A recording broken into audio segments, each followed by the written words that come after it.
हरि ओम श्री गणेशाय नमः।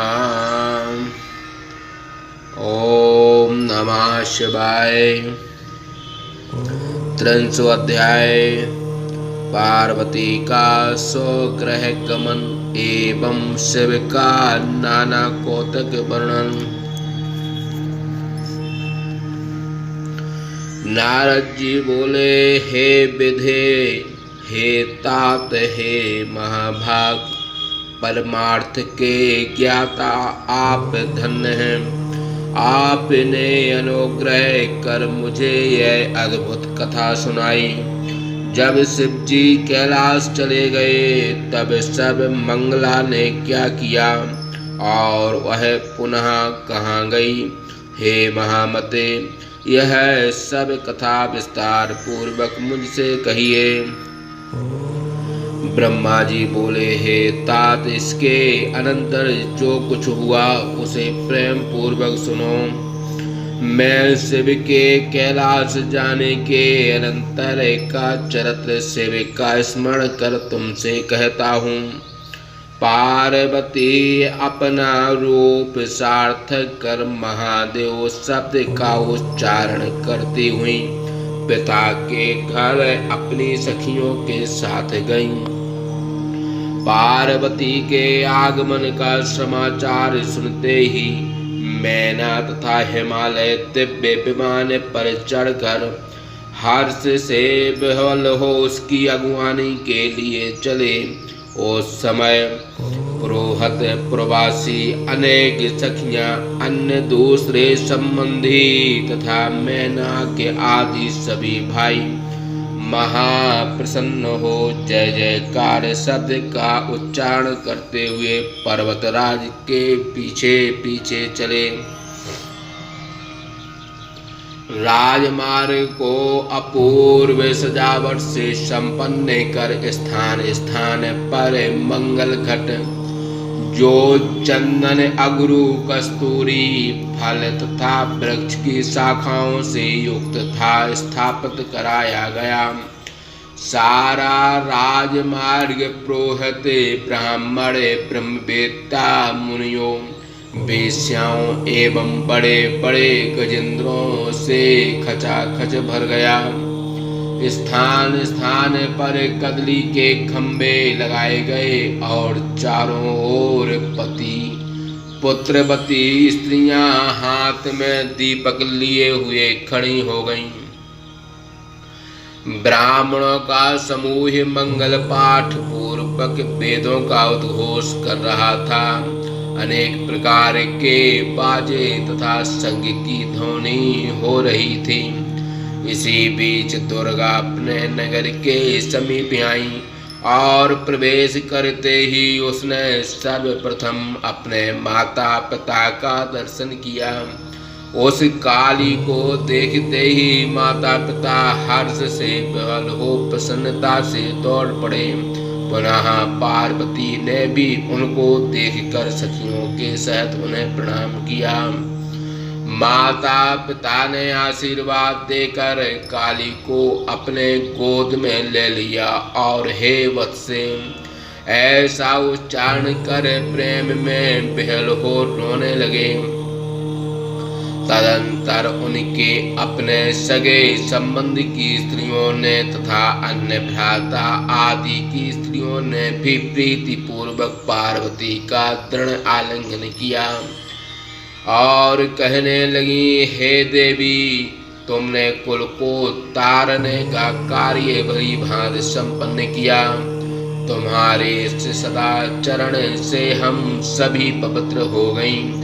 इस प्रकार गिरिजा की बड़ाई कर सभी लोगों ने गिरिजा को प्रणाम किया और चंदन तथा उत्तमोत्तम पुष्पों द्वारा प्रसन्नता से पूजा करने लगे। उसी समय देवगण भी आकाश से विमानों में बैठे हुए फूलों की वर्षा कर पार्वती को नमस्कार कर श्रेष्ठ स्तोत्रों से उनकी स्तुति करने लगे। तदंतर ब्राह्मण गण प्रसन्नता के साथ नाना प्रकार की शोभा से सज्जित रथ में पार्वती को बिठाकर नगर में ले गए। ब्राह्मण पुरोहित स्त्रियों एवं सखियों ने बड़े प्रेम के साथ आदर पूर्वक उनको घर में प्रवेश कराया। स्त्रियां मंगलाचार करने लगीं। ब्राह्मण आशीर्वाद देने लगे। हे नारद, उस समय पार्वती की माता तथा पिता को अत्यंत प्रसन्नता हुई। उन्होंने गृहस्थाश्रम को सफल माना और कहने लगे कि कुपुत्री की अपेक्षा पुत्री ही अच्छी होती है। फिर वे हिमालय तुम नारद को भी साधुवाद देते हुए प्रशंसा करने लगे।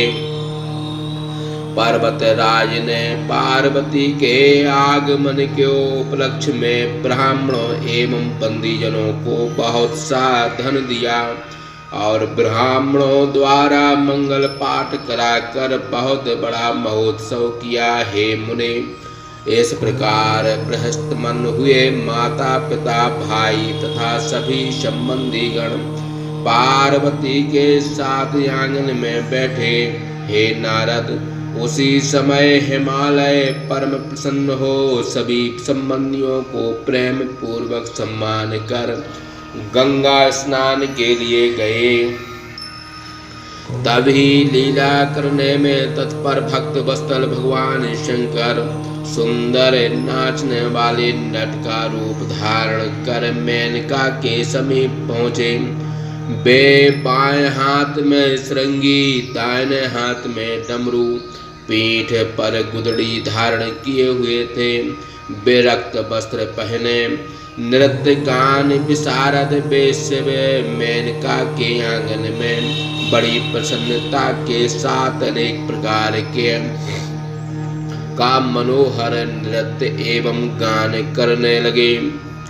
उस समय श्रृंगी तथा डमरू बाजे बजाने के कारण उससे मनोहर गंभीर और नाना प्रकार की ध्वनि निकलने लगी। उस ध्वनि से आकृष्ट हुए सभी निवासी स्त्री एवं पुरुष, बालक तथा वृद्ध एकत्रित हो गए। हे मुने, उस मनोहर नृत्य एवं गीत को सुनकर सभी लोग तथा मैना भी अत्यंत विभूति से विभूषित होने के कारण अत्यंत मनोहर अस्थिमाला से युक्त त्रिलोचन, दीप्यान मुखमंडल, नाग का एक गोप वेद धारण किए थे तो अत्यंत विभूति करण किए थे। गौर वर्ण दीन बंधु दया सागर सर्वथा मनोहर और वर मांगो ऐसा कहते हुए महेश्वर को अपने हृदय में स्थित हुए देख पार्वती ने उन्हें प्रणाम किया और मन में वर मांगा कि आप ही हमारे पति हों। इस प्रकार हृदय में ही पार्वती को वर देकर शिव जी अंतर ध्यान हो गए। तदंतर वे पुनः भिक्षुक का रूप धारण कर नृत्य करने लगे।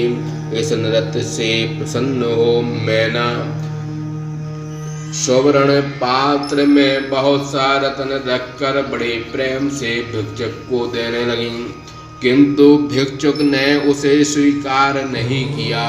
उसने इस भिक्षा में सेवा को मांगा और पुनः कौतक से नाच गान करने लगे।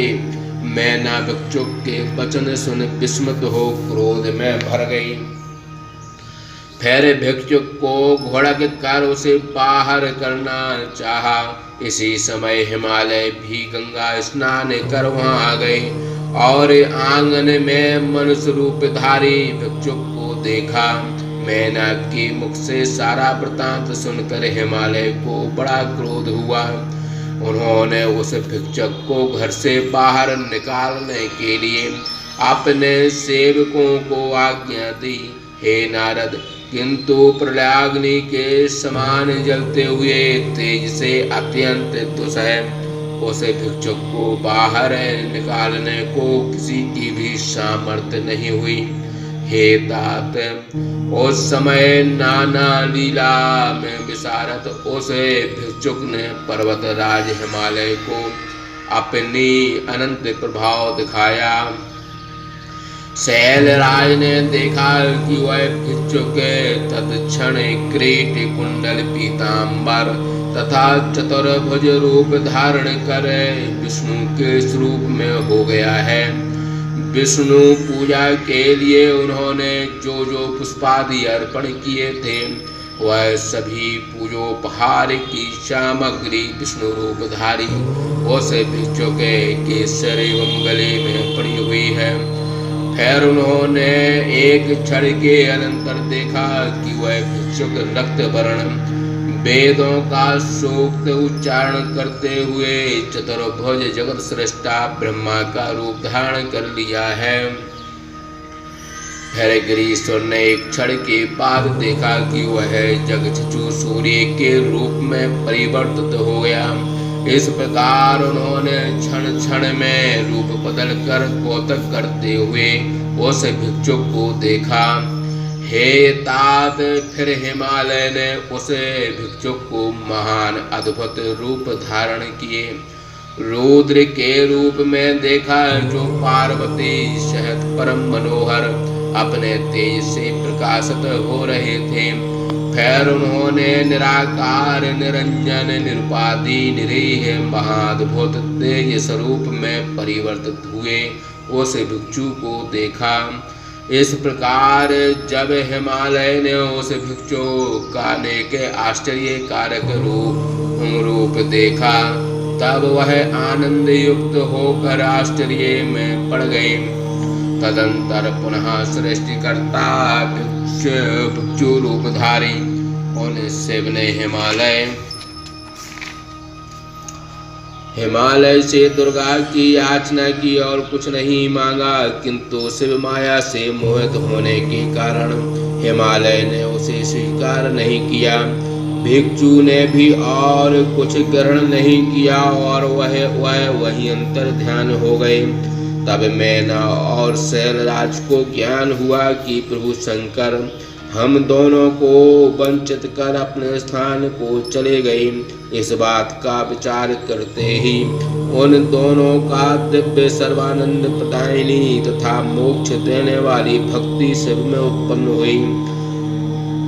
इस प्रकार शिवदत्ती भाषा टीका सहित शिव महापुराण के अंतर्गत द्वितीय रुद्र संहिता के तृतीय पार्वती खंड में पार्वती प्रत्यागमन महोत्सव वर्णन नामक 30वां अध्याय समाप्त। बोलिए शंकर भगवान की जय।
Oh.